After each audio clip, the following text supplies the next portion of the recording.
Este es un detalle del arco de Tito en Roma. Fue construido por el emperador Domiciano por ahí del año 80 de la Edad Común para festejar la victoria de su hermano Tito y de su papá Vespasiano, que ambos habían sido emperadores también y que habían liderado la primera guerra judía contra lo que llamaban ellos la primera guerra judía, en donde hicieron una gran matanza de judíos. Les costó mucho trabajo, fue una guerra muy bien peleada por parte de los judíos, pero sí la ganaron. Y terminando esa guerra, levantaron este arco que todavía se sostiene en la ciudad de Roma, y en este detalle podemos ver una menora, porque lo que están representando aquí es el desfile de los objetos robados del templo después de que los romanos ganaron esta guerra. Y vamos a hablar de esto es parte del tema que vamos a hablar hoy, porque esta guerra fue una guerra profundamente política, ¿ok? Y eso es algo que no necesariamente es parte de nuestra conciencia histórica. A mí lo que me interesaba más que nada era el tema del racismo, y yo había ido a Mongolia para tratar de entender cómo razona la gente sobre su propia etnia y sobre la etnia vecina. Y cuando regresé me empezó a interesar mucho el tema del antisemitismo occidental. Y entre más lo estudiaba, más extraño me parecía, más sentía yo que tenía que escarbar para empezar realmente a explicar esto que yo sabía que siempre estaba ahí, pero que ahora me parecía cada vez más curioso y más demandando una explicación. Me puse a estudiar mucho la Segunda Guerra Mundial y el Holocausto, y entre más ahondaba yo en el tema, más absurdo me parecía todo lo que había sucedido en la Segunda Guerra Mundial. Por ejemplo, Hitler estaba completamente loco. No lo digo como un insulto, lo digo como una evaluación clínica. La gente de su entorno inmediato le decía Teppichfresser, que quiere decir mascalfombras. No se lo decían a él, no se lo decían atrás de sus espaldas, porque a repetidas instancias a Hitler le daban ataques de nervios y de pronto, sin mayor aviso, se tiraba al piso a mascar la alfombra. Era de camisa de fuerza. Y entonces, este loco de manicomio, ¿cómo demonios conquistó Europa? ¿No? Otra pregunta, a ver, ¿los gobernantes occidentales se oponían a Hitler? No. Pues ellos decían que sí, pero le permitieron la conquista de Europa. Esto es el periodo que llamamos el apaciguamiento, que es una serie de absurdos tras otros, ¿no? Son puros absurdos, puras tonterías, puras, se supone que cobardías, etc. Pero el punto es que lo dejaron conquistar Europa. Y yo empecé a entender esto un poco mejor cuando me topé con Edwin Black, que los invito a conocerlo porque viene en febrero a México. Edwin Black es el historiador, esta es una cita de él, dice: el eugenismo nazi, la idea de Hitler para una raza maestra, nació en Estados Unidos. Rescató el tema del eugenismo estadounidense del olvido, ya nadie se acordaba. ¿Por qué? Porque los historiadores de la Segunda Guerra no lo mencionan. La culpa principal la tiene Winston Churchill. Winston Churchill escribió en 6 tomos, y cada uno de ellos gigantesco, una obra masiva para explicar la Segunda Guerra Mundial que él acababa de ganar. Han oído ustedes el aforismo de que la historia la escriben los vencedores, ¿no? Bueno, ningún ejemplo mejor que este, ¿no? Churchill, el que ganó la Segunda Guerra Mundial, escribió toda la historia de la guerra en 6 tomos. Y a esa obra monumental le dieron el Premio Nobel de Literatura. Entonces adquirió un prestigio fenomenal, y de ahí en adelante la obra de Churchill se volvió la plataforma para toda la historiografía de la guerra que siguió. Y Churchill, en toda su obra, no menciona el eugenismo estadounidense una sola vez. No aparece. Ni siquiera aparece la palabra. Y eso vuelve imposible entender la Segunda Guerra Mundial y Shoah, el Holocausto. ¿Por qué? Resulta que el nazismo alemán es una consecuencia del eugenismo estadounidense. Todas estas ideas de la superioridad biológica de la estirpe germánica, de que los alemanes tienen que ser la raza maestra porque el resto del mundo son inferiores, y estas ideas de que hay que segregar a los inferiores y restarles derechos políticos y derechos reproductivos, etcétera, que las vemos en el nazismo alemán. Antes de ser nazismo fueron eugenismo estadounidense. ¿Okay? Entonces esto es el eugenismo. El eugenismo es el movimiento original que hablaba de la superioridad biológica de la raza aria germánica y de la imperativa de convertir a esta raza aria germánica en la raza maestra gobernante del planeta. Eso es el eugenismo. Y no nace en Alemania, nace en la cabeza de Francis Galton, que era un teórico británico. De ahí se exporta a Estados Unidos, donde tiene un auge importante en la aristocracia británica, se exporta a Estados Unidos casi inmediatamente y tiene un gran auge con la clase industrial en Estados Unidos. Estas fortunas, grandes fortunas estadounidenses, de Rockefeller, de Carnegie, de los Harriman, los DuPont, etc., financiaron el crecimiento del movimiento en Estados Unidos, donde inclusive lo convirtieron en un movimiento institucionalizado. Se hizo un fraude en la Suprema Corte, se aprobaron leyes para empezar a restarle derechos a los no arios en Estados Unidos. Y luego de Estados Unidos se exportó a Europa con el dinero de estos mismos, donde también tuvo un gran auge, y con mucha atención a Alemania, donde se convierte en el nazismo. ¿Okay? Cuando entré yo en contacto con el trabajo de Edwin Black, esto cambió mi vida. Cambió mi vida porque aquí había un asunto sobre las causas de la Segunda Guerra Mundial que la comunidad historiográfica estaba pues callando, la comunidad periodística también no lo mencionaba, y fue solamente a partir del libro de Edwin Black, La Guerra contra los Débiles, que se publica en 2003, que se rescata este tema del olvido. Y es increíble el olvido, porque el movimiento eugenista había sido famosísimo, fue el movimiento social y político más importante de la primera mitad del siglo XX a nivel mundial. Y para cuando publicó su libro Edwin Black ya nadie se acordaba que las ideas de los nazis se habían exportado desde Estados Unidos a Alemania. Pero una vez que lo entiendes, entonces ya podemos pensar, por ejemplo, sobre el apaciguamiento de una forma muy distinta. Ya podemos preguntarnos si fue apaciguamiento o si fue patrocinio. Si no pudiéramos, por ejemplo, resolver todos esos absurdos que tanto incomodan cuando está uno leyendo sobre los años anteriores a 1939, ¿no? Y decimos, bueno, pero ¿cómo pudieron hacer tantas estupideces? ¿Cómo lo dejaron hacer? ¿Cómo lo dejaron ocupar Renania? ¿Cómo lo dejaron rearmarse? ¿Cómo lo dejaron tomar Austria, tomar Checoslovaquia? Fue una cosa tras otra. Una vez que entiendes este trasfondo y que sabes que las clases gobernantes, tanto en Gran Bretaña como en Estados Unidos, habían exportado esta ideología a Alemania, ya podemos empezar a considerar otras hipótesis muy distintas a las que nos presentaron en la escuela. Conforme entré en contacto yo con estos temas, me fui metiendo más para atrás en la historia para tratar de entender de dónde venía esto. Porque una vez que haces un estudio profundo de la guerra, no puedes más que preguntarte, ¿de dónde demonios viene el antisemitismo? ¿Por qué toda esta emoción para destruir al pueblo judío? Porque fue una inversión gigantesca la Segunda Guerra Mundial, y la hicieron los antisemitas. Y su meta mayor era destruir al pueblo judío. En las últimas etapas de la guerra se desviaban recursos que eran necesarios para defender a Alemania en el frente, que se estaba colapsando. Se desviaban recursos del frente a los campos de muerte, para tratar de matar el mayor número de judíos posible antes de que entraran los enemigos de Alemania a ocupar toda esa zona. Entonces realmente era muy importante. Entonces la pregunta es, ¿por qué?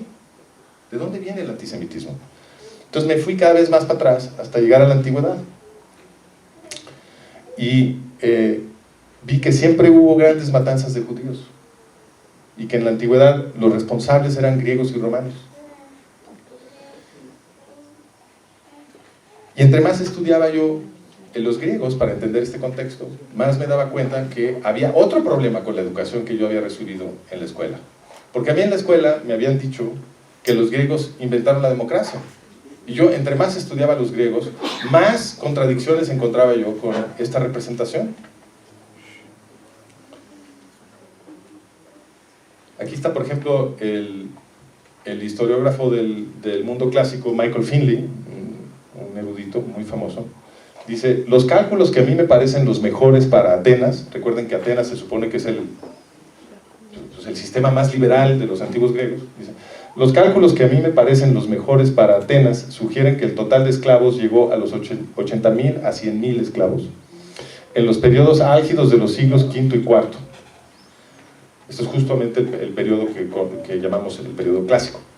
Esto equivale a un promedio de no menos de 3 o 4 esclavos por cada jefe de familia, incluyendo a todos los hombres libres en el cálculo, fueran ciudadanos o no.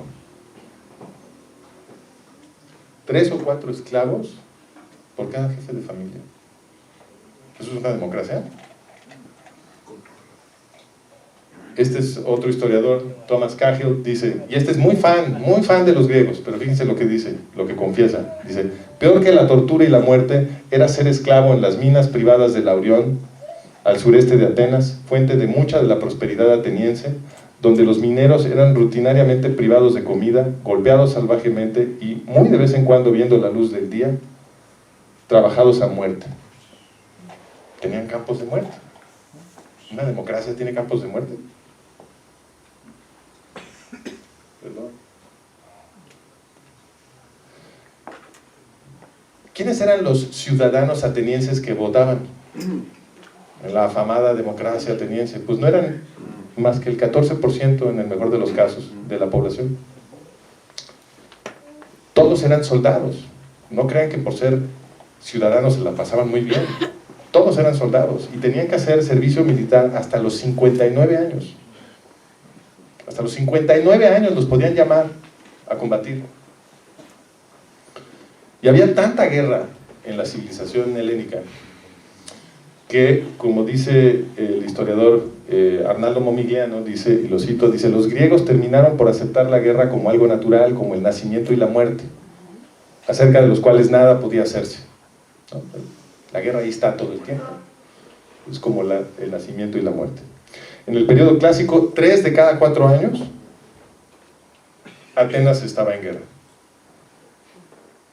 Los griegos se iban a la guerra como los campesinos a la siembra. ¿Okay? Se iban a la guerra cada verano, porque en los veranos había las condiciones para salir a hacer campaña, en el invierno no. Entonces, en el momento en el que el clima estaba propicio para hacer campaña, y ellos iban a la guerra porque era parte fundamental de su política económica, porque en la guerra era donde ellos obtenían a estos océanos de esclavos que luego trabajaban los latifundios de los griegos y trabajaban también en las casas de los griegos y eran la base de su economía.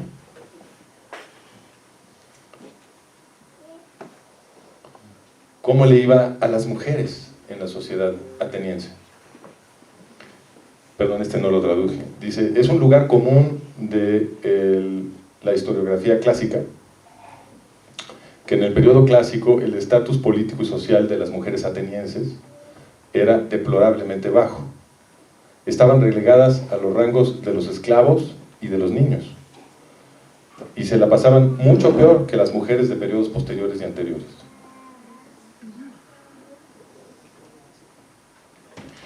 Estos ciudadanos griegos, esta pequeñísima estrato en la cima de la sociedad ateniense, tenía una teoría que se parece mucho a la teoría nazi del Übermensch, ¿okay? De la raza superior. Y el mayor exponente de esta teoría era el propio Aristóteles, que vivió 20 años en la Atenas clásica. Dice el historiador Benjamín Isaac, dice, Aristóteles afirma que entre los bárbaros, es decir, los no griegos, solo hay 2 categorías de humano, esclavos machos y esclavos hembras. Entre ellos no se encuentran amos naturales como los hay entre los griegos. De acuerdo con su gran teoría, concluye inmediatamente que los bárbaros deben ser esclavos de los hombres griegos que tienen la categoría de amos entre ellos. Entonces, la ideología de los griegos es que en el mundo no hay más que esclavos, salvo por la pequeña clase gobernante griega. Y de hecho la teoría de Aristóteles afirmaba que los esclavos eran casi como animales domésticos, no eran realmente humanos, según Aristóteles.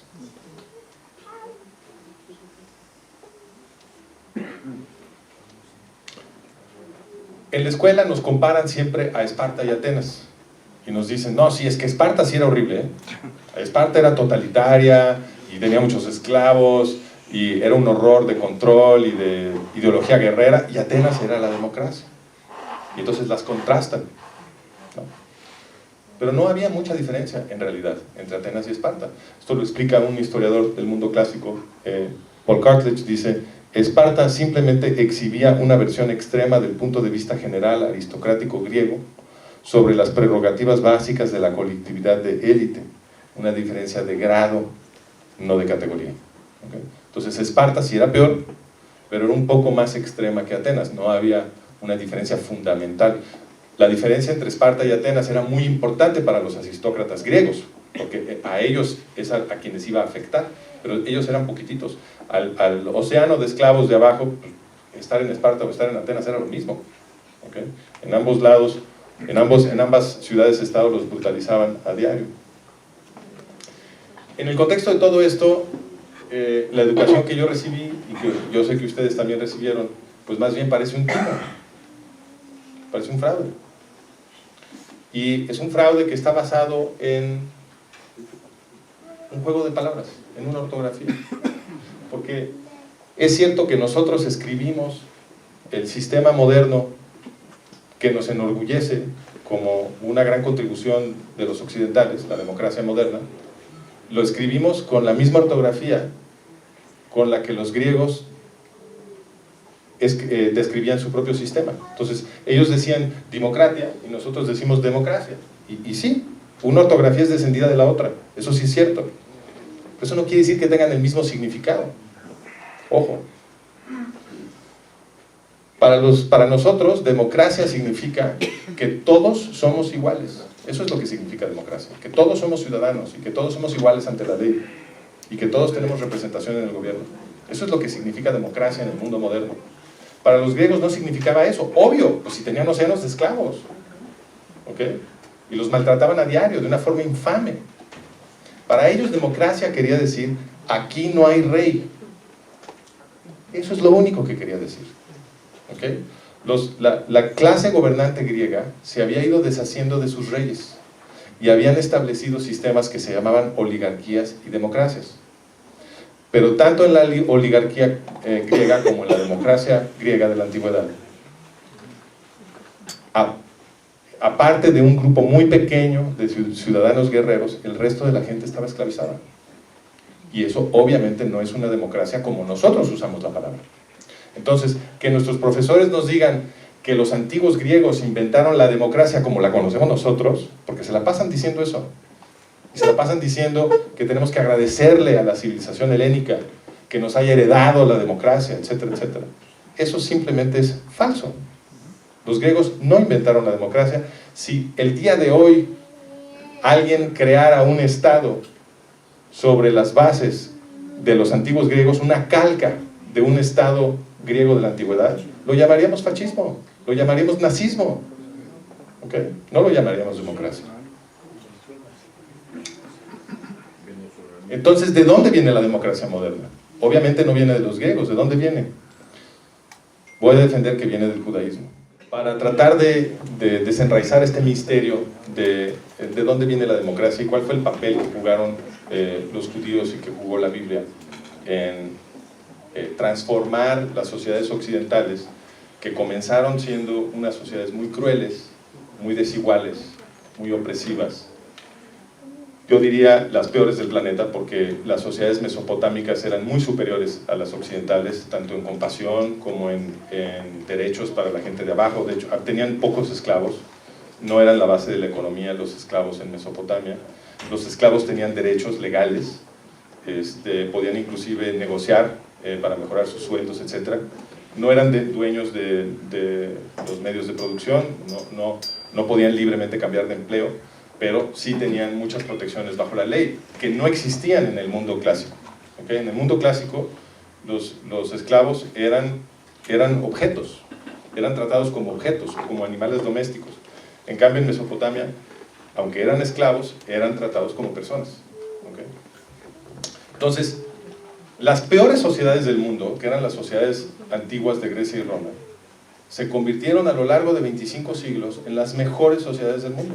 Porque hoy en día no hay ningún lugar donde los derechos de la gente común, de los trabajadores, de la mujer, de la gente que tiene una orientación sexual distinta, etc., en ningún lugar están mejor protegidos los derechos de la gente que en Occidente. Entonces, hubo una transformación dramática, radical. Las peores sociedades del mundo, en 25 siglos, se convirtieron en las mejores sociedades del mundo. Y eso, en mi opinión, lo hizo la Biblia. Y no solamente le voy a defender que la Biblia es el origen de la democracia, que la Biblia es la que transformó estas sociedades tan horrorosas en las sociedades modernas de Occidente, sino que además el antisemitismo es la consecuencia, es el golpe de revés de las aristocracias opresivas que quieren evitar la liberación de la gente común. De ahí viene el antisemitismo, es una estrategia de guerra psicológica para tratar de impedir la liberación progresiva política de los pueblos occidentales.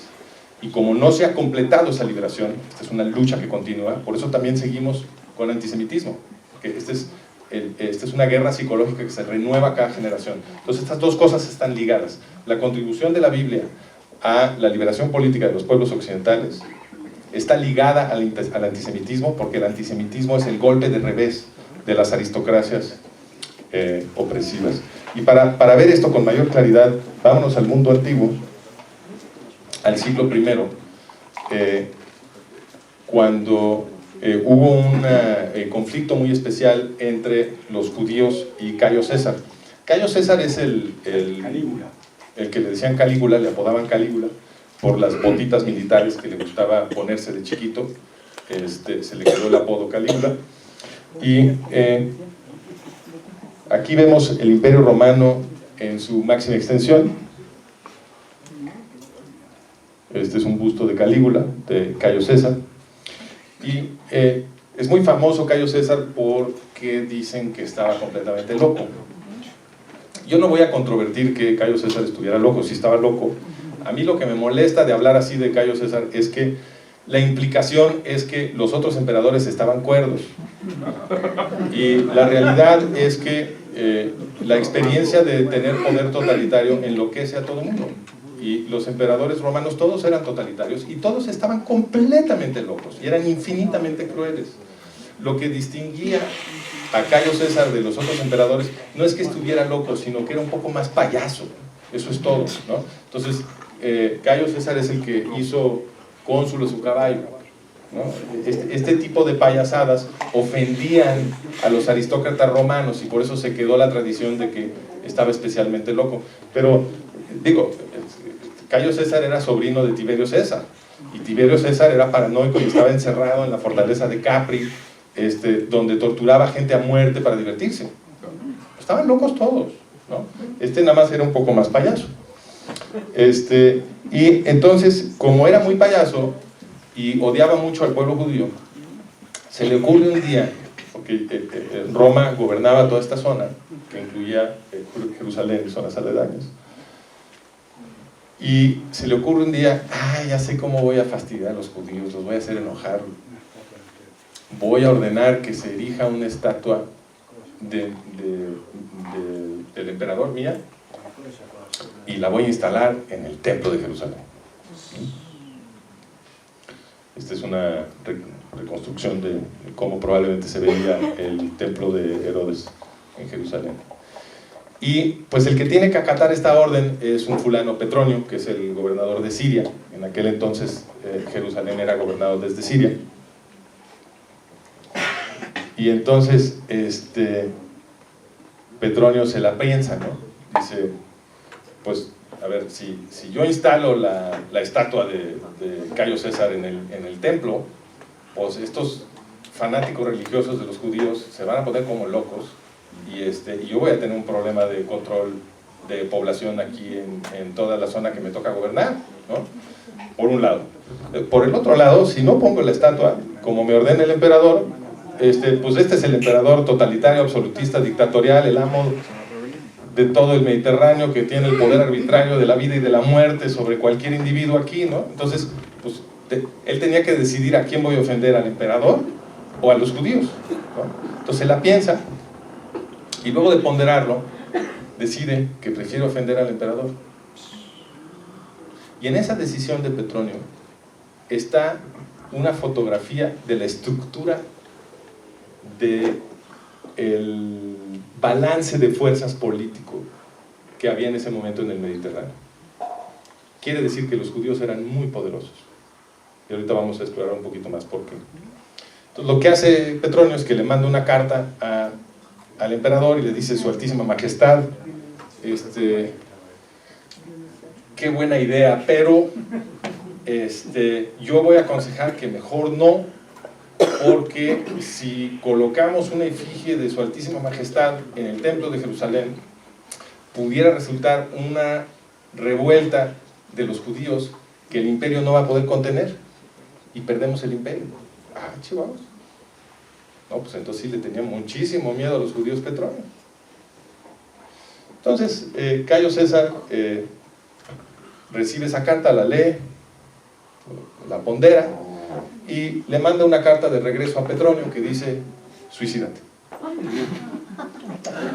Cuando el emperador te decía que te suicidaras, te suicidabas, porque el emperador podía, o sea, técnicamente podías apelar la decisión en las cortes, etcétera, pero por supuesto que el emperador romano podía obtener cualquier resultado que él quisiera en las cortes, entonces de todas maneras ibas a perder, y como no te habías suicidado como él te ordenó, después lo que hacía es que iba por el resto de tu familia y les confiscaba los bienes a toda tu familia extendida, y además podría ejecutar a uno o dos más, y entonces pues para proteger a tu familia te suicidabas, ¿no? Pero Petronio no se tuvo que suicidar. Lo que salvó su vida es que conforme iba viajando esta carta a Siria, porque obviamente no había internet, ¿no? Había que esperar algunas semanas en que llegara esta carta, un par de semanas por lo menos, y entonces va caminando esta carta hacia Siria, y en el ínter, la Guardia Pretoriana se preocupa. La Guardia Pretoriana era una especie de combinación de la CIA y del FBI de la antigua Roma, ¿no? Eran los encargados de todo el servicio de inteligencia del emperador, iban recolectando información por todas partes, y también tenían destacamentos de la guardia que se vestían como civiles y estaban apostados en distintas ciudades de Italia, armados pero vestidos de civiles, listos para actuar en cualquier momento que hubiera una amenaza contra el régimen. Eran los protectores del régimen. Entonces tenían estas funciones policíacas y de inteligencia simultáneamente. Y la Guardia Pretoriana ve lo que está pasando y dice: chin, Petronio tiene razón. Si se pone la estatua del emperador en el templo en Jerusalén, vamos a perder el imperio. Estos locos judíos nos van a ganar. Entonces la guardia decide: bueno, mejor le damos cuello a Cayo y ponemos al sobrino del emperador. Y esto revela dónde estaba el verdadero poder del imperio. El verdadero poder estaba en la Guardia Pretoriana, ¿no? Y ese modelo les sirve para otros sistemas, inclusive sistemas modernos. La Guardia Pretoriana tenía el poder de la vida y de la muerte sobre el emperador. Entonces, ¿quién tiene el poder? Pues la Guardia Pretoriana. Claudio creía que, el sobrino creía que lo iban a matar, creía que se estaba haciendo una purga de toda la familia de Cayo. Entonces se había escondido atrás de una cortina, pero llegan los pretorianos y le dicen: no te preocupes, tú eres el siguiente emperador. Este es Claudio César. Y la primera cosa que le dijeron a Claudio que tenía que hacer era, por supuesto, subirle el sueldo, ¿no? Doblarle el sueldo a los pretorianos. Y luego el primer acto de Estado de Claudio César fue emitir una proclamación pidiendo disculpas a los judíos por la provocación, restaurando los derechos que Claudio César había ido suprimiendo de libre culto en las sinagogas, de proselitismo, porque los judíos de la antigüedad eran enérgicamente proselitistas y estaban convirtiendo a muchos paganos al judaísmo. Ahorita vamos a hablar más de eso. Entonces restaura todos esos derechos que se habían ido suprimiendo. Y el segundo acto de Estado de Claudio César es emitir una segunda proclamación pidiéndole disculpas a los judíos de Alejandría, porque había habido un pogromo en la ciudad de Alejandría y los judíos de Alejandría aprovecharon el cambio de emperador para lanzar una revuelta, para vengarse de aquel pogromo. Y entonces Claudio César emite una segunda proclamación y les dice, no, ahí muere, perdón, y se restauran los derechos de la comunidad judía de Alejandría, que era gigantesca. Y en todo este contexto, otra vez, tenemos un índice de cómo estaba el balance de fuerzas. ¿Okay? Los más expertos militares, espías, policías de Roma, estaban muy preocupados de que ofender al pueblo judío les podía costar el imperio. Y pues la pregunta es, ¿por qué? ¿Por qué pensaban eso los pretorianos? Y para tratar de contestarla, pues tendríamos que saber qué sabían los pretorianos, qué experiencias habían tenido en el pasado reciente. Entonces nos vamos al periodo de Tiberio César, que es el emperador anterior, y resulta que Tiberio César lanza un intento de exterminio contra la población judía. Todo esto que les estoy platicando viene narrado con mucho detalle en los textos de Filón de Alejandría, un antiguo filósofo judío muy importante del siglo I, que fue un gran líder de la comunidad judía, y que de hecho se reunió con Cayo César. Hizo una embajada a Roma para abogar por los derechos de los judíos, y de hecho terminó amenazando a Cayo César en uno de sus escritos. Era un tipo muy valiente. Entonces Tiberio hace un intento de exterminio contra los judíos en varias ciudades del imperio, y ese ataque lo dirige Sejano, porque el que gobernaba realmente era Sejano, que era el mejor amigo de Tiberio y también el jefe de la Guardia Pretoriana en esa generación. Y Tiberio, como les platiqué, sufría de paranoia, tenía miedo que en cualquier momento iba a haber una guerra civil, una revolución, y lo iban a tirar del poder y lo iban a ejecutar. Entonces él se había ido a refugiar a la isla de Capri, que si ustedes han viajado al sur de Italia, han visto que la isla de Capri es un acantilado, es puro acantilado, excepto por una pequeñísima playa. Entonces él arriba, en esa fortaleza natural impregnable que es Capri, había construido una fortaleza hasta arriba, y ahí ya se sentía un poquito más seguro, y mientras Sejano era el que gobernaba, pero ese intento de exterminio le sale mal a Sejano. Resulta una reacción incontenible, no solo de la población judía, que era enorme, ahorita lo vamos a ver, sino de muchísimos paganos aliados de los judíos, solidarios con los judíos, al punto de la violencia. Entonces, pues los romanos se tienen que echar para atrás, y para calmar a la población y salvar a su imperio, Tiberio César tuvo que ejecutar a Sejano, de ese tamaño, para demostrar que él no estaba de acuerdo y que se le habían ido las cabras a Sejano y que no tenía permiso de hacerlo, y pidió disculpas. Entonces, lo que había pasado bajo Tiberio es que los pretorianos habían aprendido en carne propia que los judíos tenían mucha fuerza, eran demasiado aguerridos y tenían demasiados aliados entre los paganos y estaban dispuestos a pelear. Entonces, pues con esa experiencia de trasfondo ya podemos entender por qué en el periodo de Cayo César los pretorianos estaban muy preocupados de que Cayo fuera a ofender demasiado a los judíos y que ahora sí no pudieran pedir perdón a tiempo y perdieran el imperio, ¿no? Ahora, ¿por qué estaba así el balance de fuerzas en el siglo I? ¿Por qué estaban tan fuertes los judíos? Para eso tenemos que entender mejor todo este periodo que estoy enmarcando en este corchete, que empieza en el año 63 antes de la era común, antes de Jesús, con la conquista romana de Jerusalén, y termina, pasamos aquí por la destrucción del templo en el año 70 y termina en el año 135 de la era común, cuando Simón Bar Cosiba, conocido también como Bar Kokhba, es finalmente derrotado. Él había lanzado una revuelta contra Roma y logra establecer un estado judío independiente, saca a los soldados romanos, dura 3 años, pero finalmente los romanos le avientan absolutamente todo lo que tienen a Bar Cosiba y lo derrotan. Este periodo es muy importante. Entonces, una de las primeras cosas que tenemos que entender es que, según algunos historiadores, en este periodo los judíos eran algo así como el 10, el 15% del Imperio Romano. Es decir, eran una de las poblaciones más grandes del mundo. Hay una controversia sobre estos estimados, y es una controversia razonable. Es difícil saber cuál era el tamaño de la población judía, y algunas de las evidencias que se usan para decir 10%, 15% son controvertibles.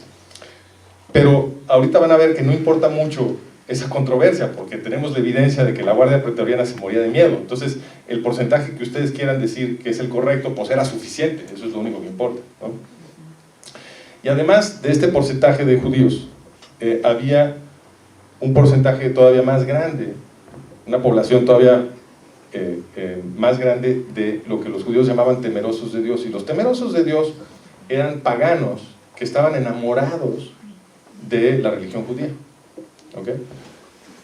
Y entonces eran paganos que, por ejemplo, empezaban a adoptar algunas leyes dietéticas y éticas de los judíos, y se asomaban a la sinagoga en Shabbat para escuchar la lectura de la ley.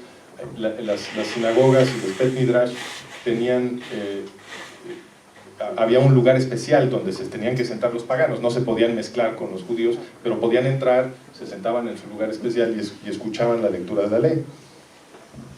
Entonces tú juntas a todas estas dos poblaciones y pues, podrías estar hablando desde un 20 hasta un 30% del imperio, y una vez que te cae ese 20, ya puedes empezar a entender por qué se preocupaba tanto la Guardia Pretoriana, porque pues eran muchísimos, y eran cada vez más, porque los temerosos de Dios que se acercaban a las sinagogas, que se entusiasmaban con el rito judío, muchos terminaban por convertirse, ¿no? Entonces engordaban las filas del judaísmo.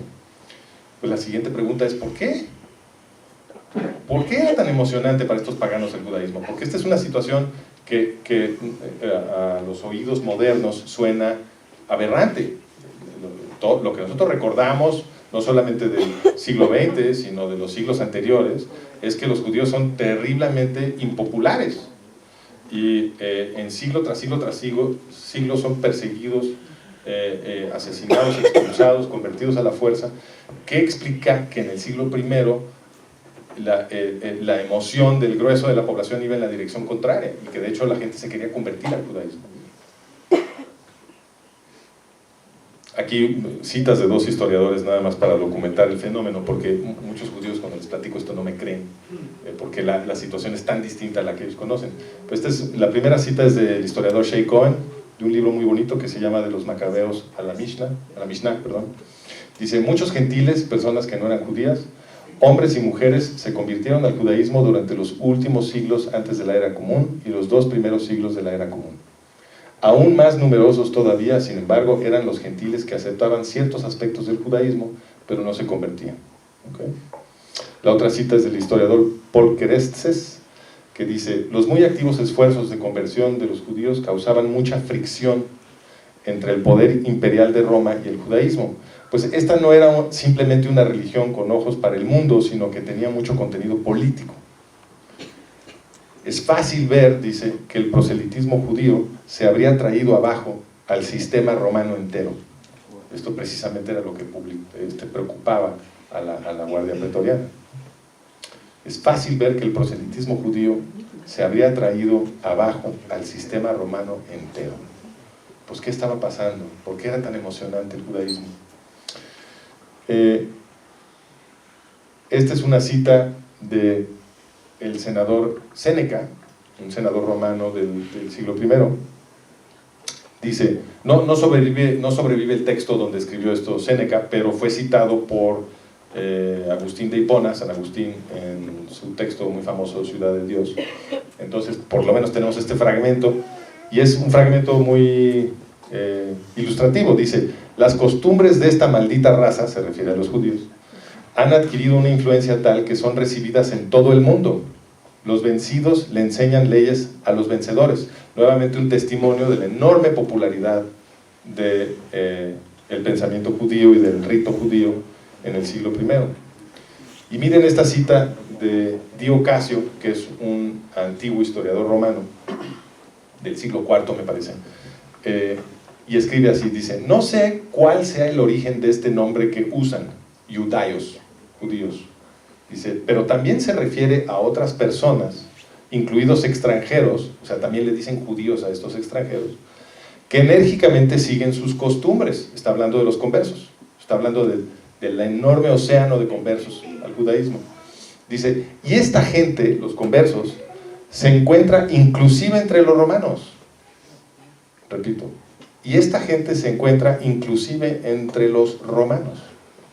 El movimiento judío estaba infiltrando inclusive a la clase gobernante del imperio.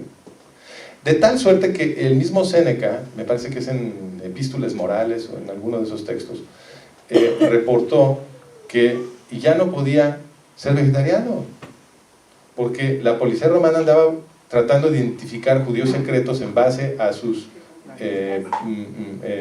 costumbres dietéticas, y entonces si tú eras vegetariano te podían confundir con un judío secreto. Y este era senador. Eso quiere decir que la atracción por el movimiento judío era verdaderamente muy fuerte y estaba empezando a transformar el pensamiento inclusive de la gente que gobernaba.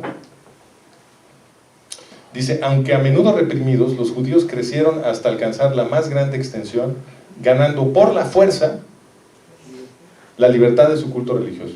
¿Okay? Nuevamente consistente con todo lo que les estoy diciendo. ¿Por qué? ¿Por qué tantos paganos querían judaísmo? Yo pienso que es obvio, porque el judaísmo, según su mito de origen, como está explicado en el Éxodo, el segundo libro de la Torá, nacen en una revuelta de esclavos. Y en el Imperio Romano casi todos eran esclavos. Entonces, estos paganos entraban a la sinagoga y escuchaban la lectura de la Torá, que hablaba de este Dios invisible,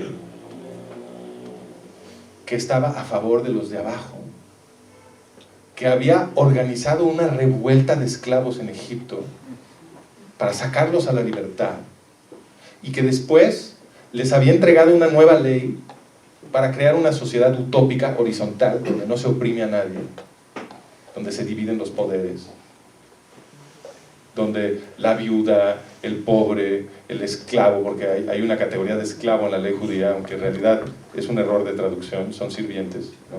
Son sirvientes protegidos con muchísimo cuidado bajo la ley, ¿no? Por ejemplo, hay una ley que dice, si al esclavo, al sirviente, le falta un diente, y el esclavo viene y le enseña al juez, mira, me falta un diente porque mi jefe me pega, en ese momento queda en libertad. No se puede maltratar al empleado. No se le puede maltratar ni siquiera psicológicamente. Porque otra ley de la Torá dice que si un sirviente se escapa de la casa donde trabaja y se refugia en la casa de alguien más, el dueño de la casa donde se refugió está obligado por ley a protegerlo, no lo puede regresar, etcétera, ¿no? Esto lo podríamos comentar. Es una ley diseñada con exquisito cuidado para proteger a la gente de abajo. Y pues obviamente que esto es muy emocionante si tú eres un esclavo de los romanos, ¿no? O sea, tú tienes la bota de fascista de la guardia pretoriana en el cuello y te la estás pasando fatal, no tienes ningún derecho. De hecho, en el Imperio Romano, como testimonia, por ejemplo, el Nuevo Testamento, en el Imperio Romano, en el Nuevo Testamento hay una historia sobre Pablo, San Pablo, en la que lo agarran los soldados romanos en Jerusalén y están preparándose para torturarlo, para interrogarlo, porque eso era normal. Tú agarrabas a uno de estos pobres diablos y querías obtener información, inmediatamente te ponías a torturarlos, no te cuestionabas siquiera. Y entonces Pablo les dice, que ya es legal torturar a un ciudadano romano. Chihuahuas, ¿eres ciudadano romano? No sabíamos que eres. Pero es que si no eras ciudadano romano, y casi nadie era, sí te podían agarrar de la calle y para obtener información simplemente te empezaban a torturar, ¿no? Entonces, esta pobre gente entraba a la sinagoga y oía todo este rollo de los esclavos liberados y del Dios invisible y del Mesías. Porque el concepto del Mesías, para mis compañeros cristianos que estén aquí, el concepto del Mesías para los judíos es totalmente distinto al concepto cristiano. Los judíos no estaban esperando un chivo expiatorio que iba a ser sacrificado en un rito místico universal para limpiar los pecados de todos los hombres de todos los tiempos. Eso no es el concepto judío. Los judíos estaban esperando a un líder militar, a un guerrero santo, que le iba a dar crán a los emperadores romanos, que iba a liberar a todos los pobres diablos oprimidos por los romanos y instituir un mundo de libertad basado en las leyes de los esclavos liberados, basados en las leyes del pueblo judío, ¿no? Entonces, esta era la razón de que los paganos estaban tan emocionados y que entraban a las sinagogas y se acercaban y adoptaban los ritos judíos y se convertían al judaísmo.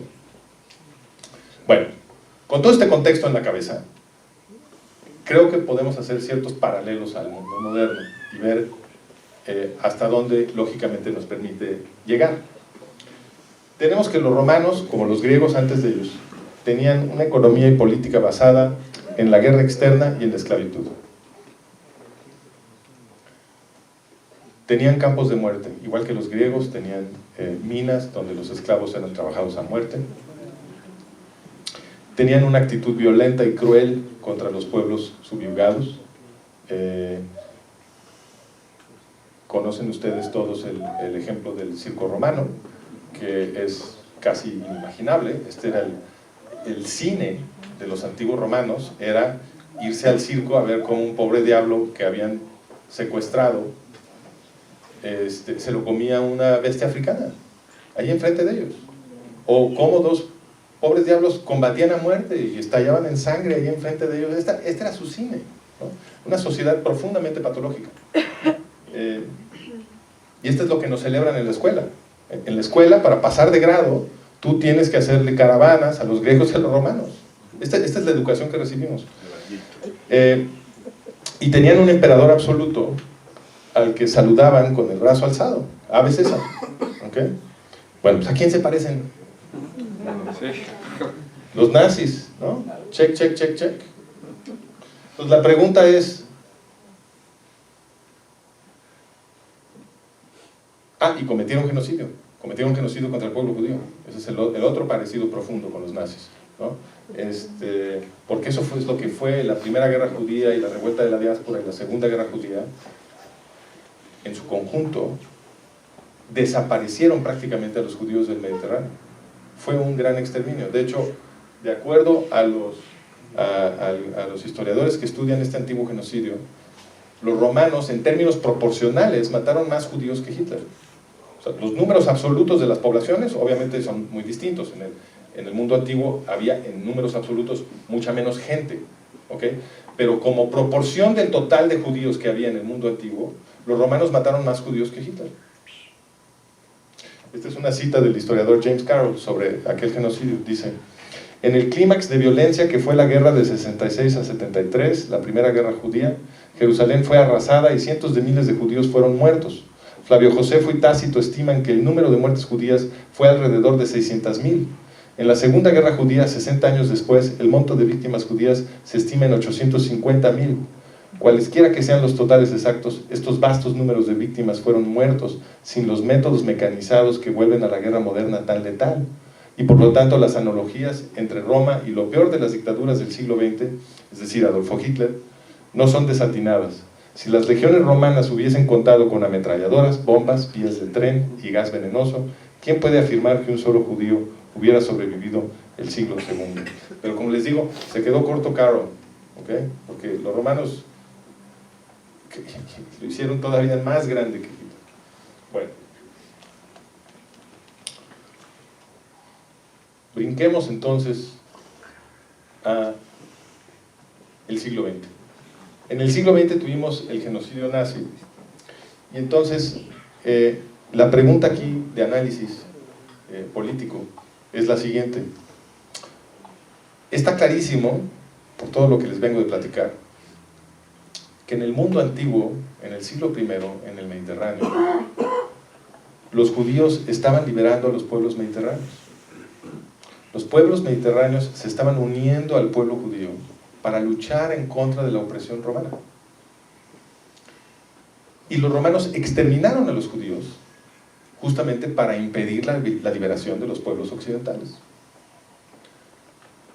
Tenemos que los nazis se parecen muchísimo a los romanos, en los detalles profundos y en los detalles superficiales. Y de hecho los nazis muy conscientemente, se autonombraban a sí mismos la continuación de Roma. Entonces la pregunta es, ¿no será que los nazis hicieron el genocidio que hicieron, igual que los romanos, para evitar la liberación de los pueblos occidentales? Esa es la pregunta. Y para apoyar esta hipótesis, tendría yo que poder demostrar que los judíos en el mundo moderno estaban haciendo lo mismo que los judíos en el mundo antiguo, es decir, que el impacto del pueblo judío en el mundo moderno occidental era justamente impulsar el progreso de liberación, el proceso, perdón, de liberación política de los occidentales, y que por eso los gobernantes antisemitas, que encuentran su mayor expresión en los nazis, veían un valor estratégico, político, en el exterminio del pueblo judío. Es decir, contrario a lo que mucha gente dice que el holocausto no tuvo sentido, el holocausto tuvo todo el sentido del mundo. Esta es una guerra política. Y esta gente entendía que si no se deshacen del pueblo judío, el mundo occidental va a continuar volviéndose cada vez más libre y ellos van a tener cada vez menos poder. ¿Okay? Entonces, bajo este análisis, Shoah fue el gran golpe de revés en contra de la Ilustración europea. Ahora, ¿se puede defender este argumento? Para empezar a defenderlo, llamo la atención a la Primavera de los Pueblos, que sucede en 1848. En 1848 comienza, bueno, primero, ¿qué es la Primavera de los Pueblos? La Primavera de los Pueblos es una gran revuelta de los pueblos occidentales. No es nada más Europa, también sucedió en las colonias. Quedaron exentos nada más las islas británicas, pero no sus colonias, y el Imperio ruso. Pero fuera de eso, hubo levantamientos armados muy grandes en prácticamente todas las ciudades importantes de Occidente. Y gracias a esos levantamientos, que tenían su inspiración en la Revolución Francesa, a partir de ahí cambia la gramática política de Occidente y nos empezamos a mover 2 pasos para adelante, 1 para atrás, hacia el gobierno constitucional, las cartas de derechos, ciudadanía y sufragio universales, parlamentos, libertad de pensamiento y expresión, en fin, todo lo que asociamos con el mundo democrático moderno.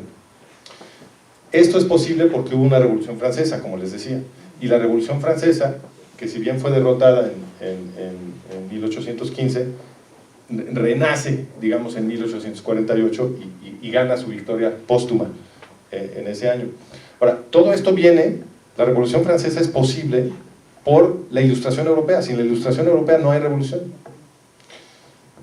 ¿De dónde viene la revolución?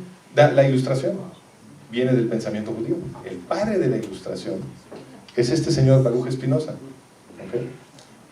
Y no sé si alcanzan a ver lo que le brilla en el ojo izquierdo a Baruch Spinoza, fíjense bien, es el Tratado Teológico Político. El Tratado Teológico Político es uno de los textos más importantes jamás escritos, porque se encuentra en este texto, en su forma madura, todas estas ideas que nosotros consideramos el acervo moderno democrático occidental: sufragio universal, gobierno republicano, libertad de pensamiento, libertad de culto, libertad de expresión. Es un texto muy radical, mucho más radical que el de los otros pensadores holandeses, que ya eran bastante radicales para su época. Y Baruch Spinoza fue muy influyente. Todas las grandes figuras de la Ilustración leyeron a Spinoza y empezaron a absorber sus ideas y a pregonarlas. Contemporáneo de Spinoza es Godofredo Leibniz.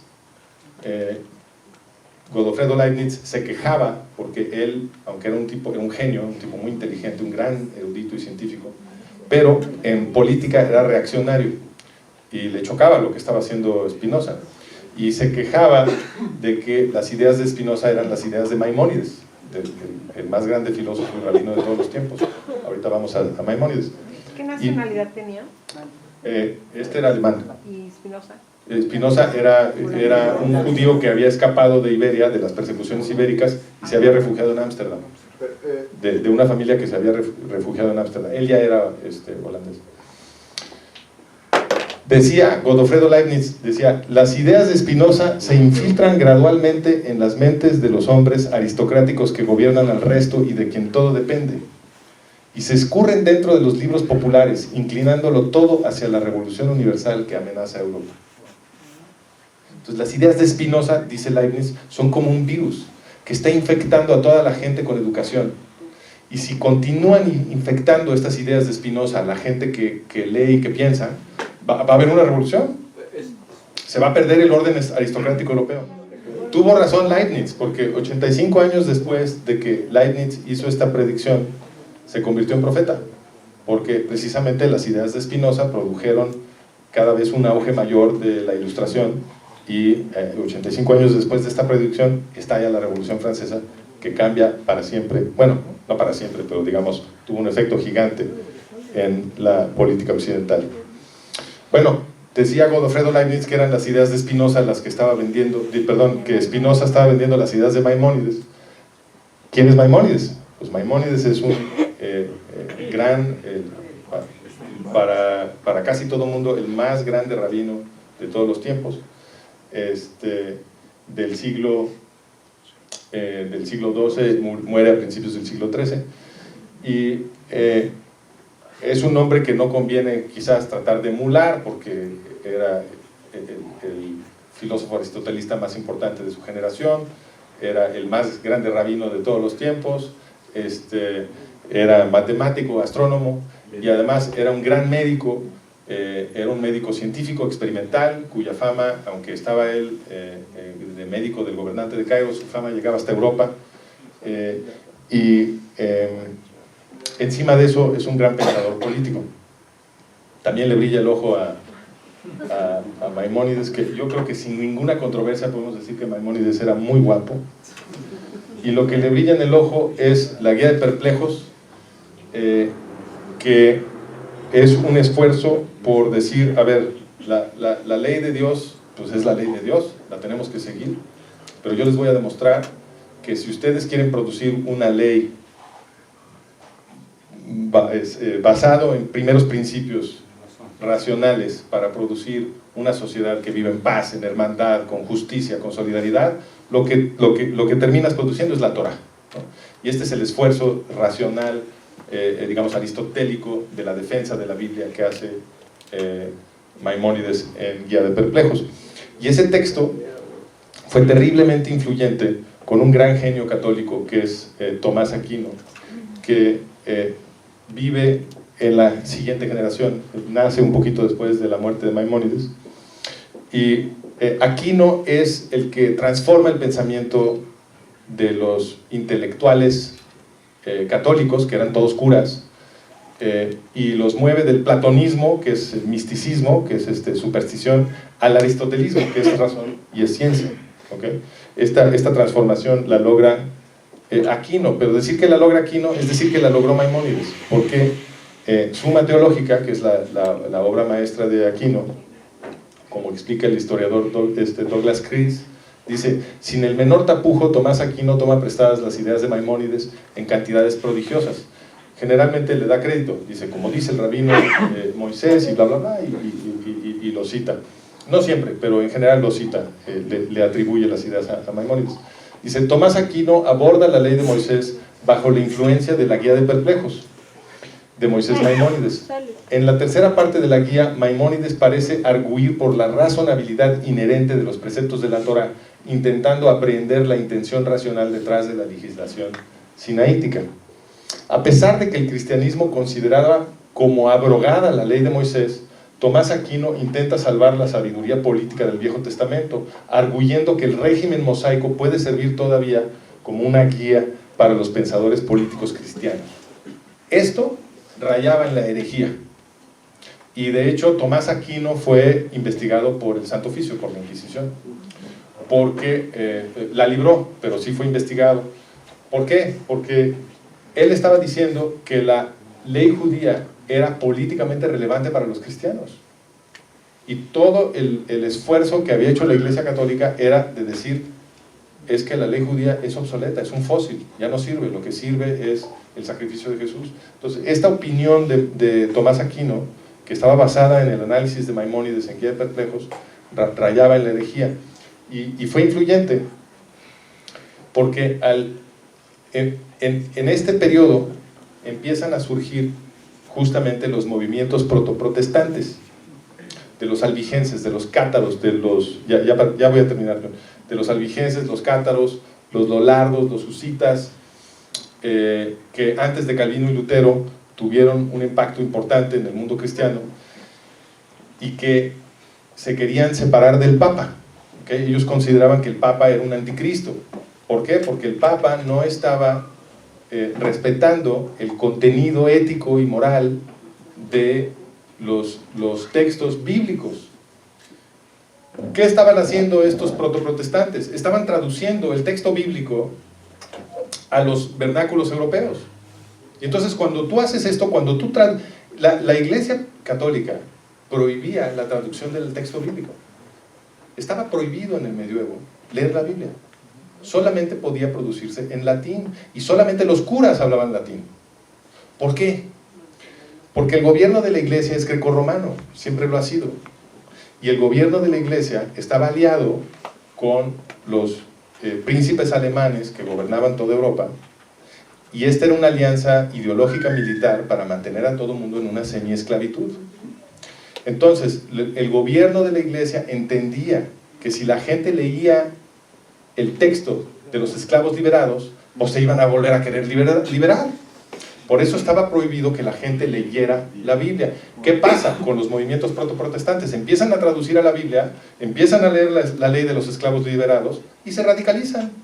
Y cuando uno lee las plataformas de estos movimientos, uno ve que no simplemente se querían separar del Papa y tener su culto independiente de él. Estaban pidiendo distribución de bienes, estaban pidiendo desmilitarización de las ciudades, que se acabaran los gobiernos militares, etcétera, etcétera.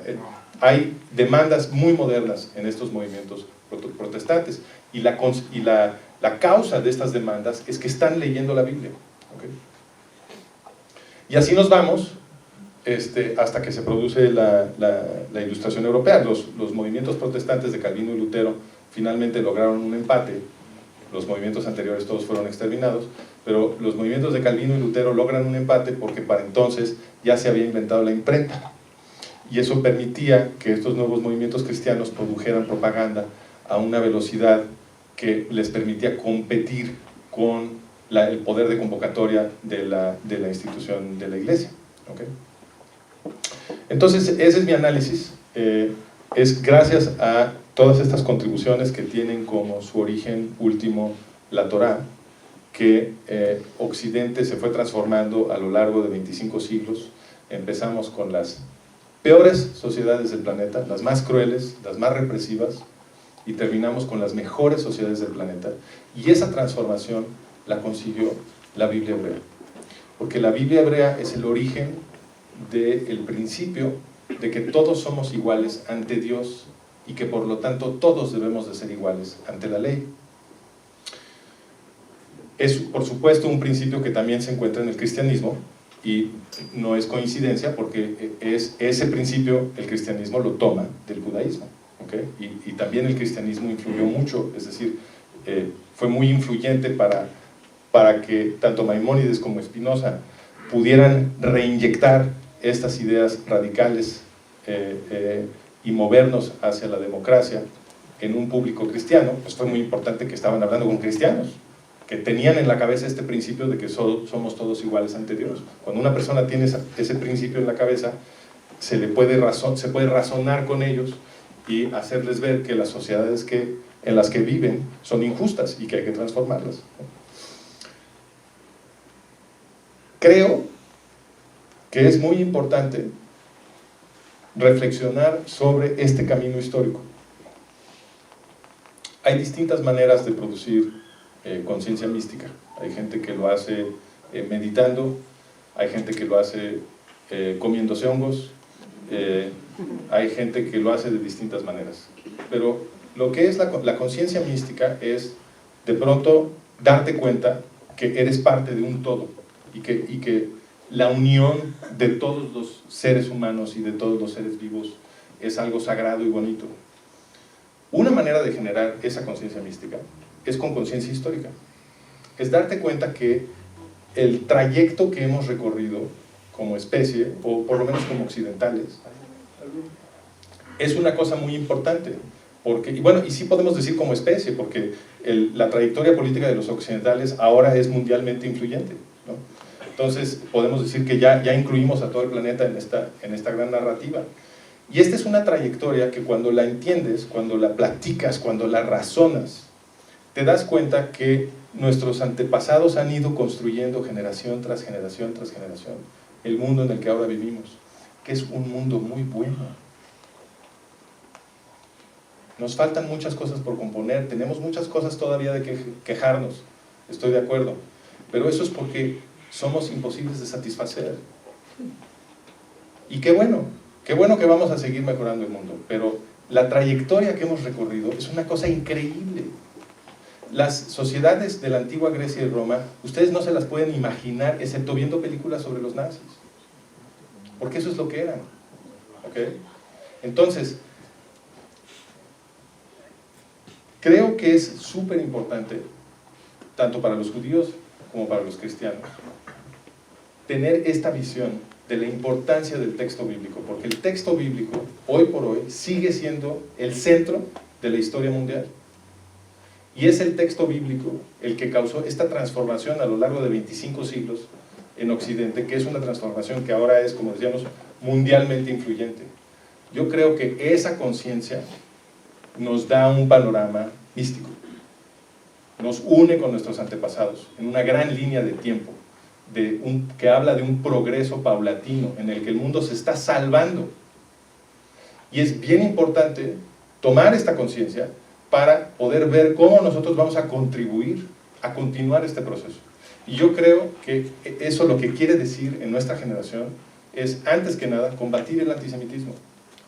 Porque el antisemitismo es el movimiento que está atacando al vehículo humano que transporta este texto milagroso de una generación a la otra.